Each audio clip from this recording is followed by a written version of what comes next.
Vamos livear? Vocês estão com saudade da live com cerveja? Hoje tem live com vinho. Não seja por isso, vinho de Alsácia. Vinho com queijo proibido. Vamos lá? Vamos assuntar? Seguinte, deixa eu prender aqui meu cabelo que eu fui malhar todo, tô descabelado. Seguinte, vamos assuntar?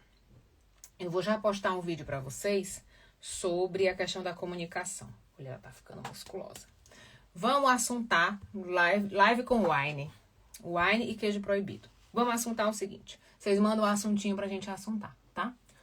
Seguinte. Live sem... Vamos gastar o réu primário hoje.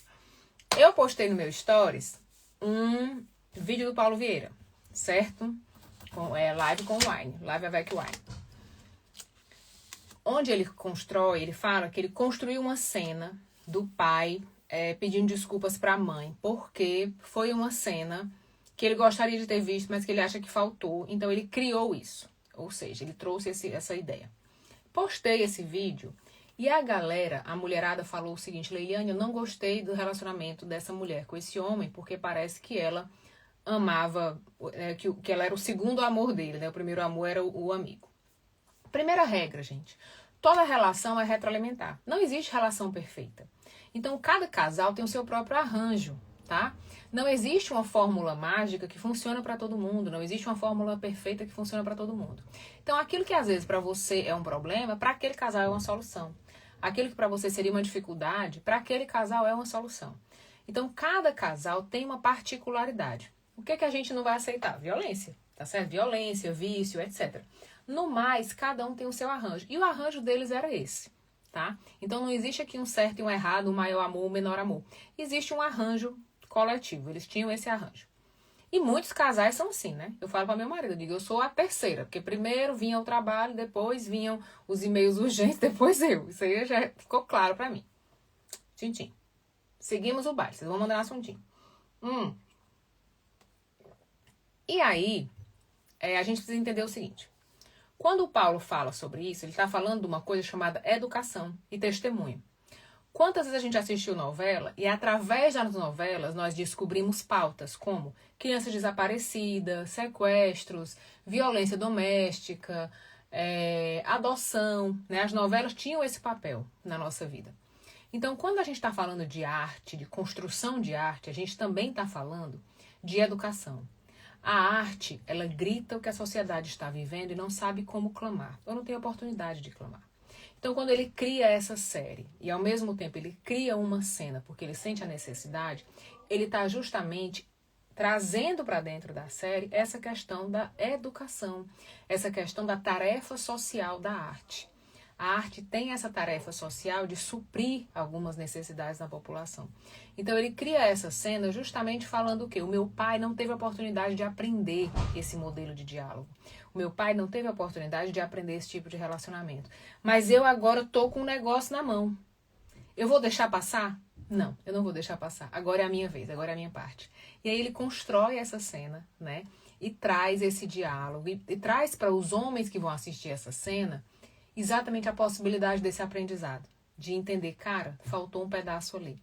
E muitas das pessoas que mandaram inbox para mim falaram exatamente isso. Leiliane, eu achei um relacionamento abusivo, eu achei isso, eu achei aquilo. Ou seja, faltou para mim esse pedido de desculpa também. Faltou para mim esse diálogo também. Então, nós ainda estamos vivendo esse tipo de relacionamento, nós ainda estamos vivendo essas dores, tá? E nós temos o hábito de julgar, de dizer o certo e o errado o tempo todo, tá? Nesse caso, a minha audiência, as meninas que escutaram pelo ouvido do coração, né? Que é o ouvido do sentimento, ou seja, trouxeram para a própria dor, trouxeram para o próprio relacionamento, né? Eu vi um relacionamento abusivo, eu não gostei, eu isso, eu aquilo outro. E trouxeram também para a autorreferência, ou seja, na minha referência de relacionamento, esse relacionamento está errado, tá? Qual é a importância de eu entender tudo isso?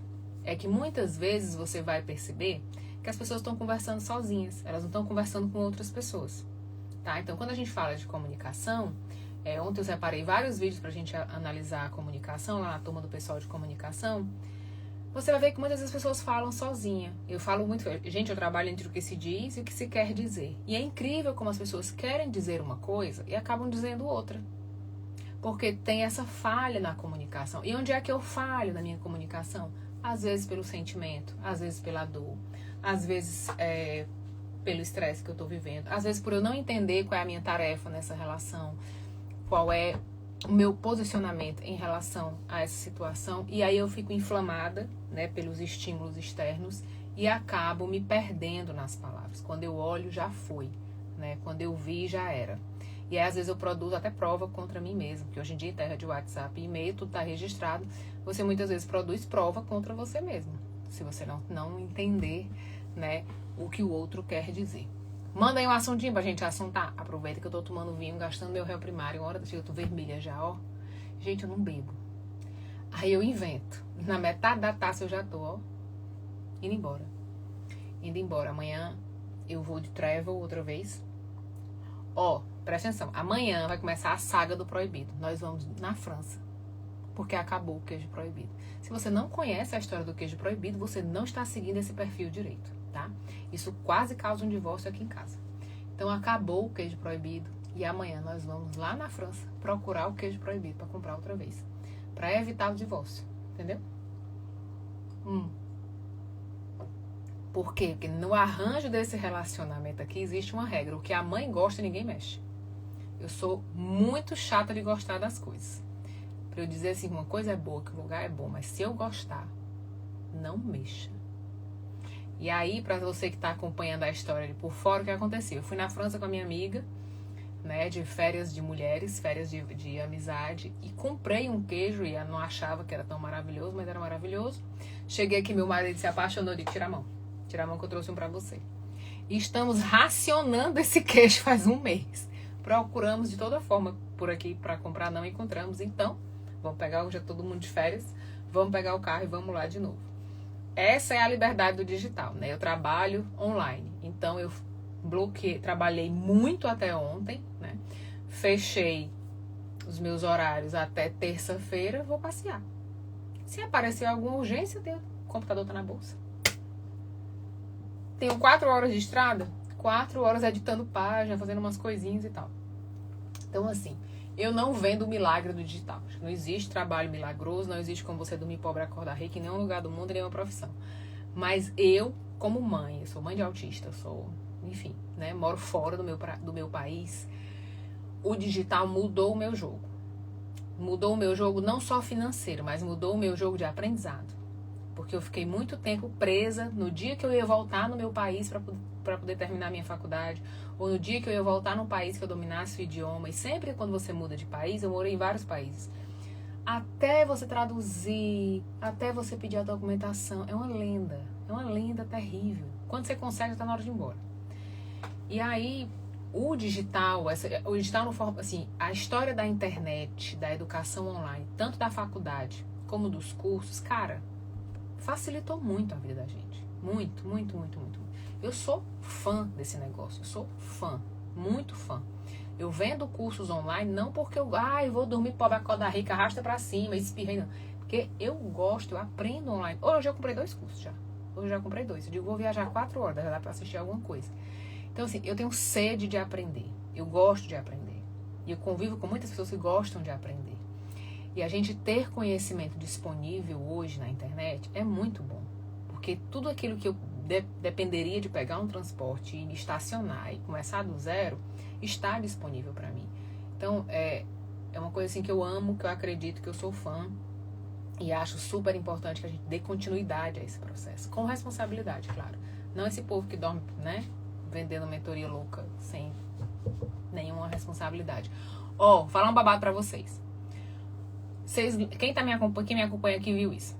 Acho que uns 15 dias atrás eu fui almoçar com uma amiga minha aqui na Bélgica. E ela tem um treinamento maravilhoso de letramento racial.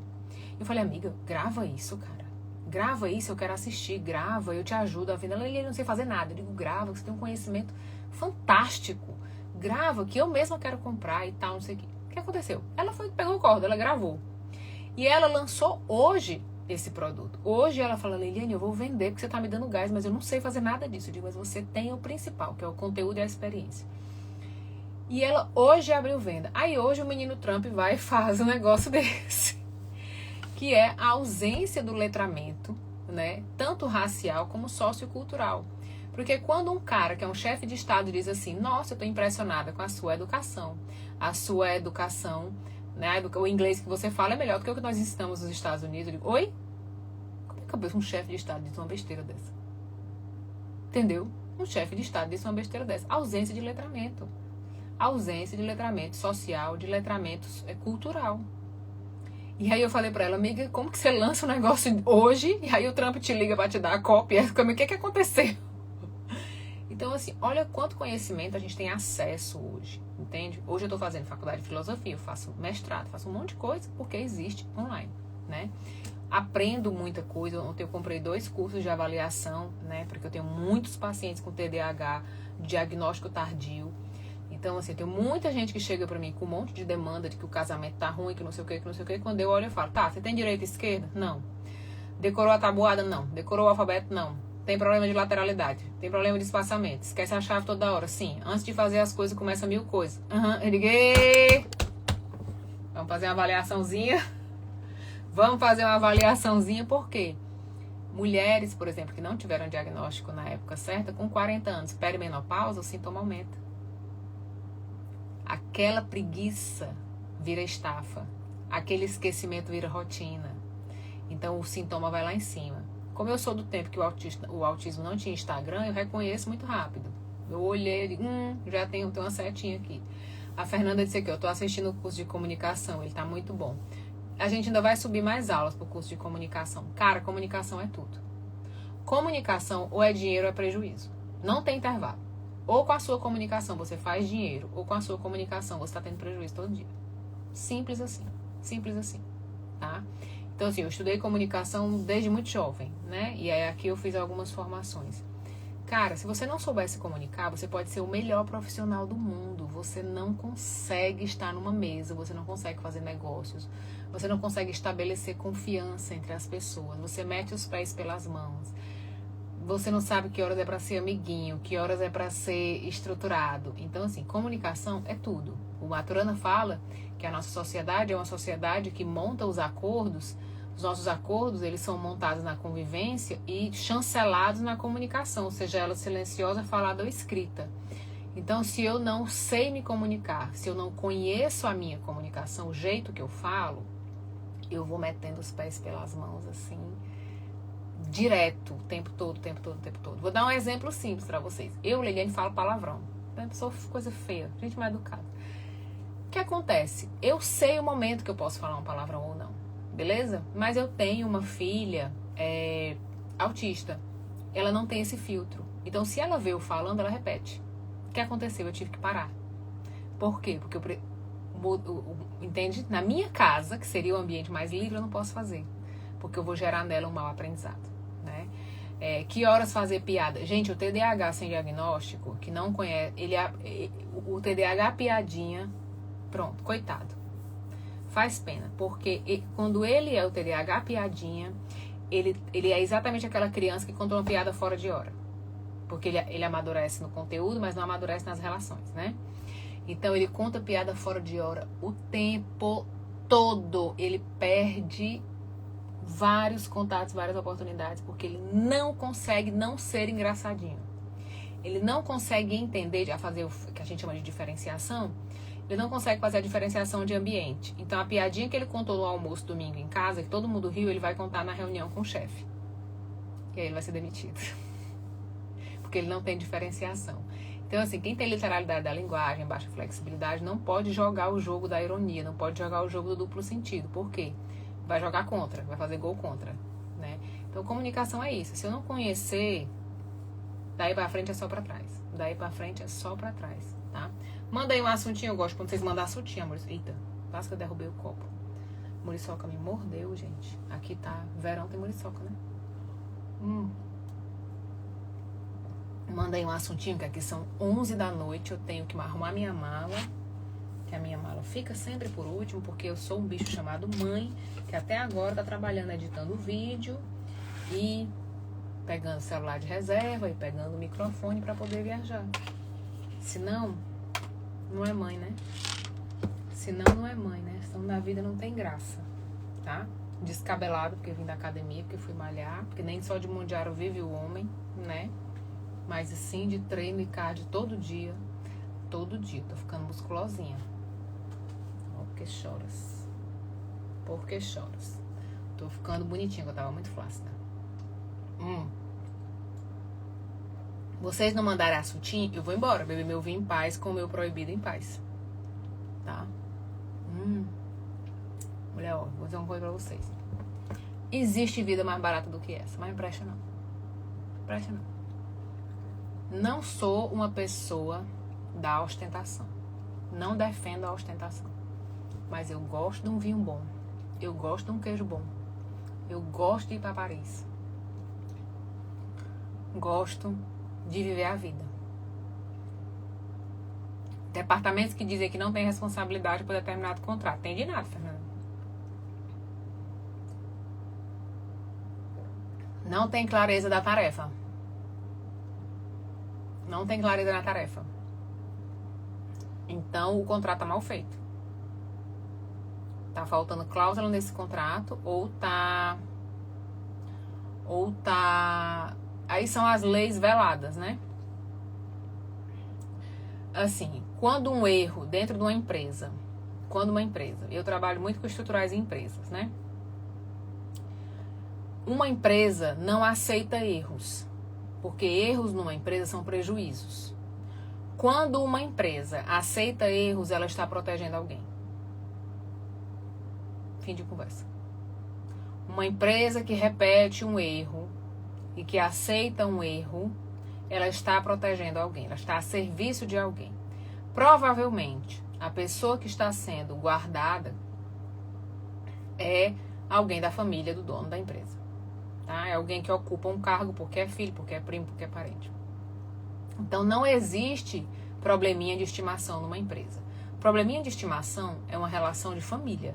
Probleminha de estimação, ele me mantém na família. Probleminha de estimação na empresa gera prejuízo. Nenhuma empresa mantém probleminha de estimação, a não ser que este probleminha esteja protegendo alguém da família. Ok? Então, assim, não é sua tarefa ser mãe da empresa. Beleza? Por quê? Porque eu nunca, assim, o Jean Jacob, ele fala uma frase que eu amo, que é: o sangue é mais denso que a água. Se aqui era pra estar passando água e não tá passando, é porque tá passando sangue. Tá? Então, assim, o sangue é mais denso que a água. Não adianta você dar o sangue por uma empresa, porque ela não é do seu sangue, ela é do sangue dos donos. Ponto. Na hora que apertar, o filho pode estar errado como for, é filho. Você pode estar certo como for, você não é filho. Pronto. Então, quando eu vou trabalhar com empresas, a primeira coisa que eu procuro é, ok, quem são as pessoas que estão diretamente ligadas na empresa? Quem são as pessoas que estão ligadas de forma indireta, que a gente chama do César, né? Tipo, a esposa do dono, ela não trabalha na empresa, mas quando ele vai tomar uma decisão, ele pergunta pra ela. Ela é um César. Ela não está dentro da empresa, mas a voz dela está. O agrado dela está. Então, quando uma empresa tem um erro de repetição contínua, né, que a gente chama probleminha de estimação, tem sangue no meio. Alguém de sangue está sendo cuidado e protegido, tá? Alguém de sangue... Aí o que acontece? O funcionário se sente injustiçado, porque ele quer fazer a coisa acontecer, ele é contratado para trabalhar, ele é cobrado por resultado. Deixa eu beber que eu me engasguei. E ele vê que a coisa não acontece. Então, pronto. Se você já fez o seu e a coisa não está acontecendo, essa empresa está protegendo alguém da família. Beleza? Deixa lá. Que quando eles forem falar, eles vão me chamar. Eu fico rica, gosto. Adoro quando uma sociedade vai se desfazer. Adoro quando eles estão com esses probleminhas. É a hora que eles me ligam. É a hora que eles pagam a tia Leilinha para, né, quebrar a empresa e não quebrar a família. Eu passo a vida fazendo isso, gente. Minha especialidade quando eu vou trabalhar com a empresa é desfazer sociedade. Não me chamam na hora de fazer, me chamam na hora de desfazer. Por quê? Querem manter os vínculos, eles preferem quebrar o negócio do que os vínculos. Então me chamam e eu vou lá resolver o BO. Sem nenhuma dificuldade. Adoro. Quando falam, Leiliane, tô com dificuldade na sociedade, eu digo 50 conto. Me liga. Me liga que eu vou resolver. Faço isso sempre. Faça isso sempre. Normalmente, agosto, setembro começa. Julho agora não tem. Junho e julho não tem empresa quebrando, desfazendo sociedade. Tem uns meses que são característicos. Por quê? Agosto, setembro é véspera de Natal. Véspera de Natal é planejamento de Natal. O que acontece? As feridas se abrem, porque é o faturamento que vai trazer a salvação da empresa e quando essa programação não está bem organizada, em agosto, setembro a gente percebe que não vai vir o que a gente esperava e aí a bomba vai estourar aqui, a bomba não vai estourar lá. Então, agosto e setembro começam os conflitos. Dificuldade de entender sarcasmos, ironias, está relacionado a TDAH? Cheguei e agora entendi. Sim. Chama baixa flexibilidade. Assim, vamos clarear as coisas, tá certo? Existem sintomas autísticos. Não é porque eu tenho um sintoma autístico que eu sou autista, tá certo? Então, para eu fechar um diagnóstico, eu preciso de um pacote de sintomas, certo? Então, todos nós vamos ter sintomas autísticos, mas nem todos vamos ter um transtorno, beleza? Então, por exemplo, a ausência de lateralidade é um dos sintomas. A minha filha, que é superdotada, tem ausência de lateralidade. A minha filha, que é autista, não tem. Então, não é um marcador definitivo de diagnóstico, ok? Ele é um sintoma autístico. Ou seja, ele pode vir ou pode não vir.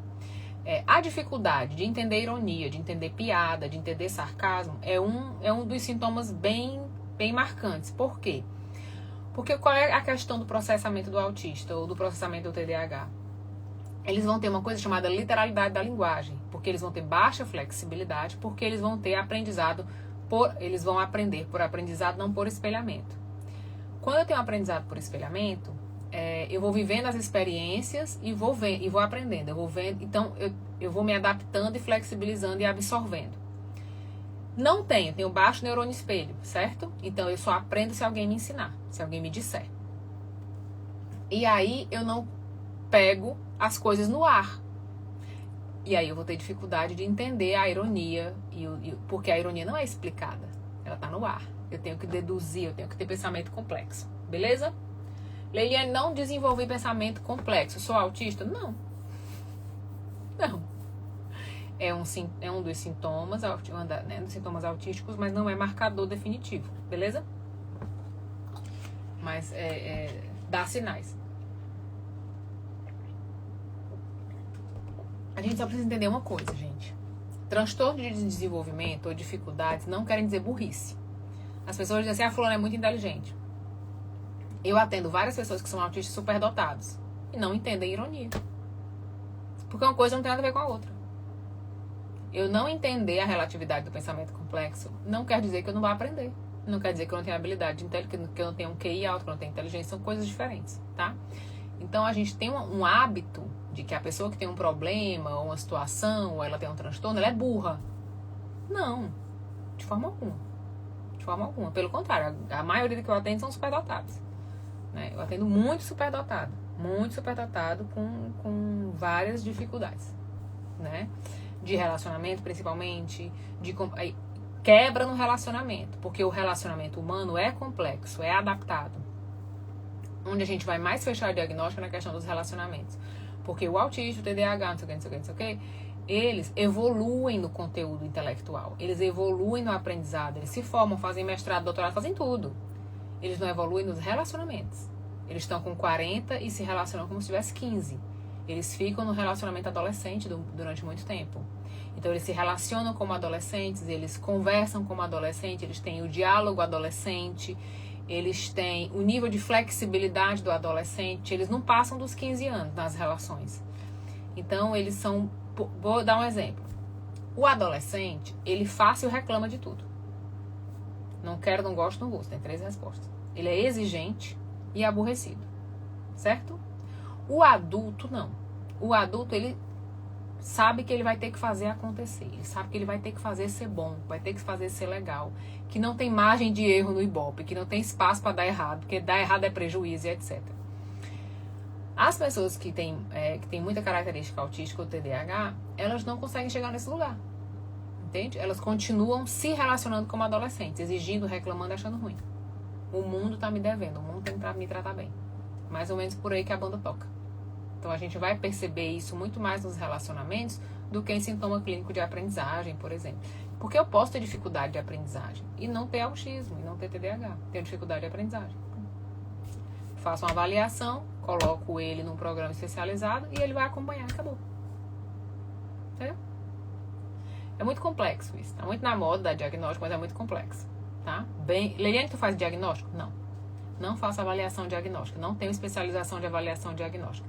Estudei bastante, porque eu sou do tempo que o autismo não tinha Instagram. Fiz faculdade de psicologia para isso, para aprender mais, mas não fiz a especialização de testes e nem quero, não gosto. Não é a minha praia fazer avaliação. Eu acompanho, mas a avaliação eu deixo para os neuropsicólogos fazerem, tá? Deixo para eles fazerem. Eles têm paciência para preencher aquele monte de papel que eu não gosto. Não é a minha praia. Minha praia é outra. Minha praia é treta, confusão. Tá bom? Eu vou embora que são 11h30 da noite e 7 horas da manhã eu tenho que estar dentro do carro para viajar. Cheiro.